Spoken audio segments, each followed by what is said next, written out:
Realistically, I'll never be in a bracket to buy a house. I live in the middle of a field in a mobile home because there's no home for me. Can't afford rent. Working overtime just to barely scrape by. Watching your paycheck disappear on bills before the month even starts? Welcome to modern Ireland, where home ownership is a fantasy, renting feels like robbery, and even the basics of life come with a price tag you can't afford. It's hard to save these days anyway, like with everything else being so expensive. Rent prices are ridiculous. Imagine living in one of Europe's fastest growing economies, yet being unable to find a place to live, drowning in rising costs, and wondering if leaving is your only option. For thousands, this isn't just a nightmare. It's reality. Young professionals can't buy homes, families are drowning in expenses, and immigration is rising again. What happened to Ireland? And can it be fixed? This is why living in Ireland has become impossible. Ireland's housing market has spiraled into crisis, making it nearly impossible for ordinary people to find affordable homes. Delivery of housing over the next 5 years. By far, it is a COVID situation as far as I'm concerned, something that has to be grasped and really taken forward.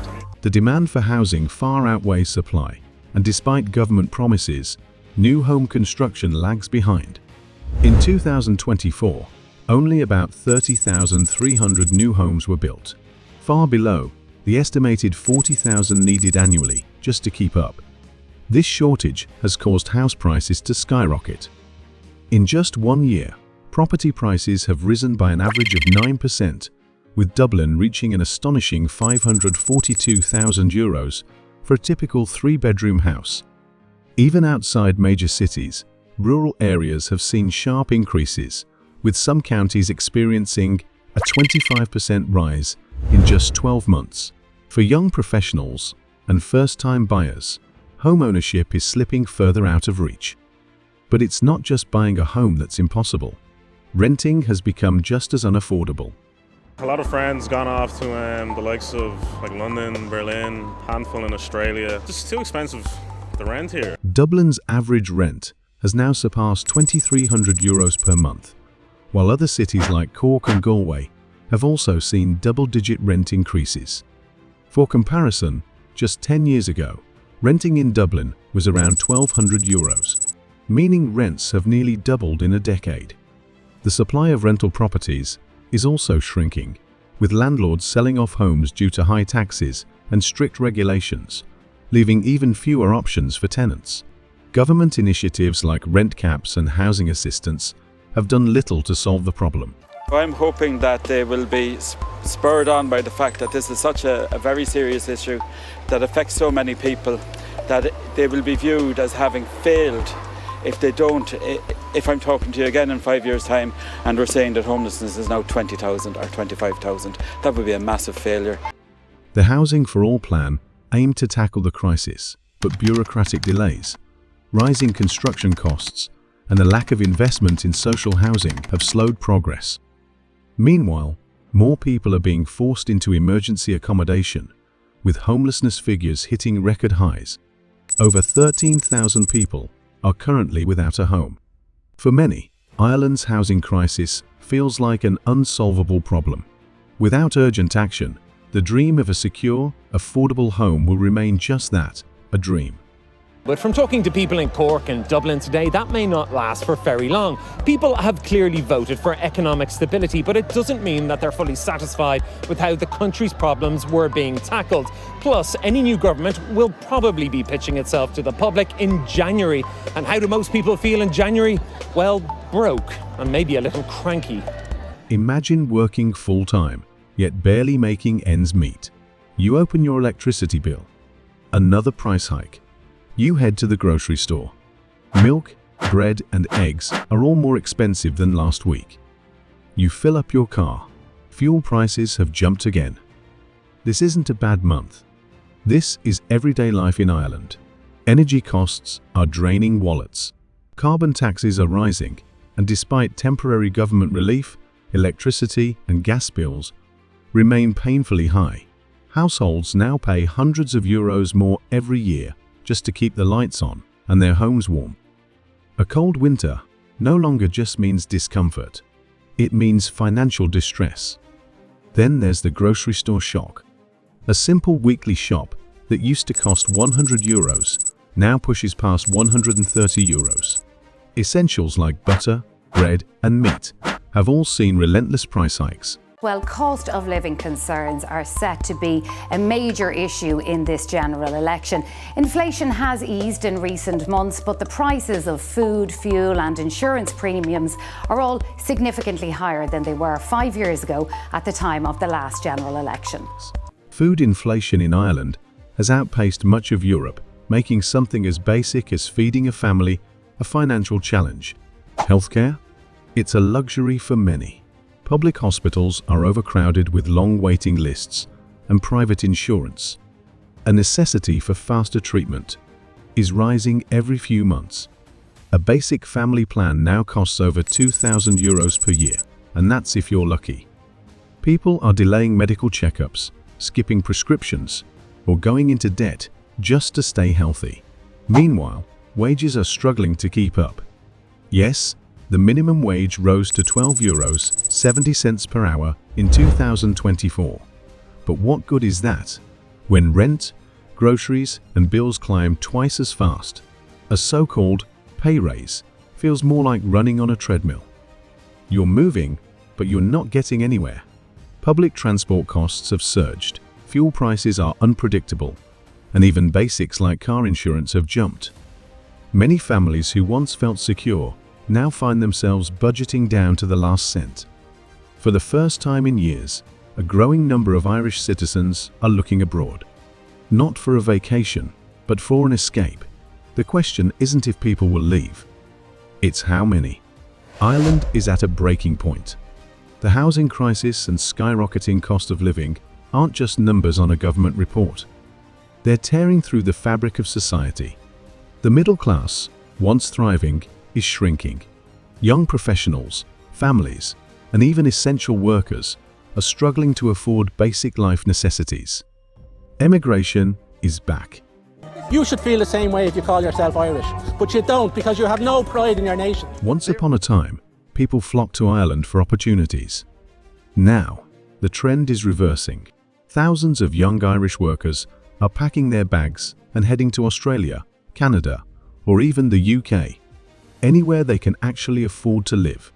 A recent survey revealed that 1 in 3 Irish residents is considering leaving. For many, it's not just about chasing a better life. It's about survival. Essential services are suffering too. Teachers, nurses, and police officers, the backbone of society, can't afford to live in the cities they serve. Dublin hospitals struggle to keep staff because workers can't pay €2,300 a month for a one-bedroom apartment. Schools face teacher shortages as young educators move abroad for better pay and lower living costs. The growing financial divide is creating a new class of working poor. These aren't just unemployed people struggling. These are full-time workers who simply can't afford life anymore. Parents skip meals so their kids can eat. Young couples abandon the dream of ever owning a home. More and more families are turning to food banks, a sight that was once rare in Ireland. Meanwhile, homelessness has reached shocking levels. Over 13,000 people, including families with young children, are currently without a home. Rents are too high, emergency accommodation is full, and many are left with nowhere to go. Ireland was once a land of opportunity. Now, it's a land of impossible choices. The frustration in Ireland isn't just growing, it's boiling over. Across the country, people are taking to the streets, demanding answers from a government that seems unable or unwilling to fix the crisis. Protests are on the rise. Tens of thousands have marched through Dublin, Cork and Galway, holding signs that read, "Homes, not profits," and "We can't afford to live."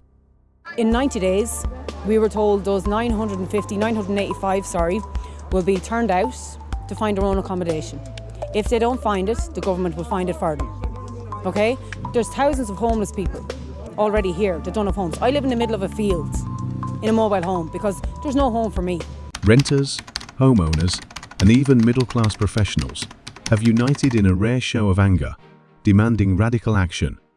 Some demonstrations have turned tense, reflecting a deep sense of betrayal among the Irish people. Meanwhile, politicians are scrambling. The government has promised solutions. New housing developments, rental relief, cost of living packages. But these feel like band-aids on a gaping wound. The Housing for All plan, meant to solve the crisis, has been slow to deliver results. Promised new builds are delayed, and many believe the government is too cozy with big developers to implement real change. At the same time, opposition parties are gaining traction. Sinn Féin, historically an outsider party, is surging in popularity as voters look for alternatives. Their promise? Rent caps, mass public housing projects, and stricter regulations on landlords. Whether they can deliver is another question. And then there's the media storm. Irish news outlets are flooded with stories of young families forced to live in their cars, students' couch, surfing because they can't afford rent, and pensioners skipping meals to pay electricity bills. Internationally, Ireland is starting to gain a reputation. Not as a thriving Celtic tiger, but as a country failing its own people.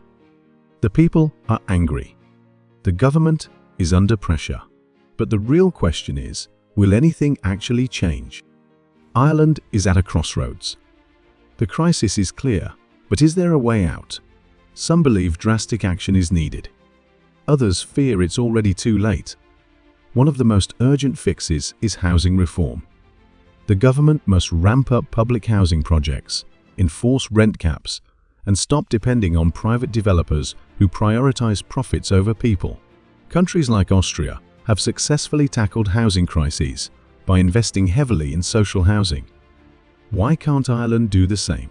Then there's cost of living relief. Experts argue that reducing VAT on essential goods, increasing wage subsidies, and cutting energy taxes could provide much-needed breathing room.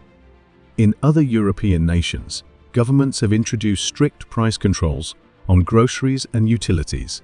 Should Ireland follow suit? Ireland also needs to stop the brain drain.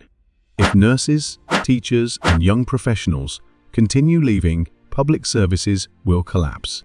Offering housing incentives, increasing salaries for essential workers, and ensuring affordable childcare could help keep them in the country.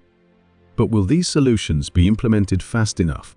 Or will political delays and bureaucracy allow the crisis to deepen? For many, the next few years will determine Ireland's fate. A country that thrives, or one its people are forced to abandon. Ireland was once a land of opportunity, a place where hard work could secure a home, a future, and a decent life.